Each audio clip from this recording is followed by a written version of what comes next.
বন্ধুরা আজকে আমাদের বাড়িতে মাছ নিয়ে এসেছিল কুলপি ট্যাংরা। সেই কুলপি ট্যাংরা নিয়েছি। এই কুলপি ট্যাংরা তোমাদের আমি রান্না করে দেখাবো। প্রথমে আমি কড়াইতে তেল দিয়ে দেবো। বন্ধুরা তেলটা গরম হয়ে গেছে, আমি নুন হলুদ মাখিয়ে রেখে দিয়েছিলাম। এখন আমি মাছটা দিয়ে দেবো।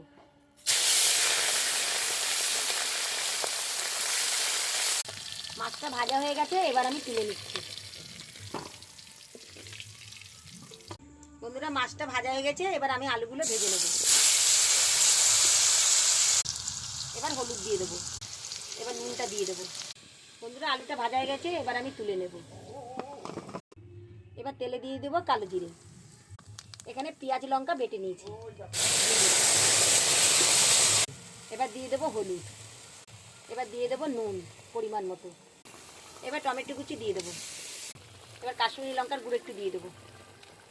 বন্ধুরা মশলাটা কষে গেছে, এবার আমি ভাজা আলুটা দিয়ে দেবো। এবার আমি জল দিয়ে দেবো। এবার মাছটা দিয়ে দেবো। নামানোর আগে দিয়ে দেবো ধনেপাতা। বন্ধুরা মাছের ঝোলটা হয়ে গেছে, এবার আমি নামিয়ে নেব। আমাদের কুলপি ট্যাংরা মাছের ঝোল তৈরি হয়ে গেছে।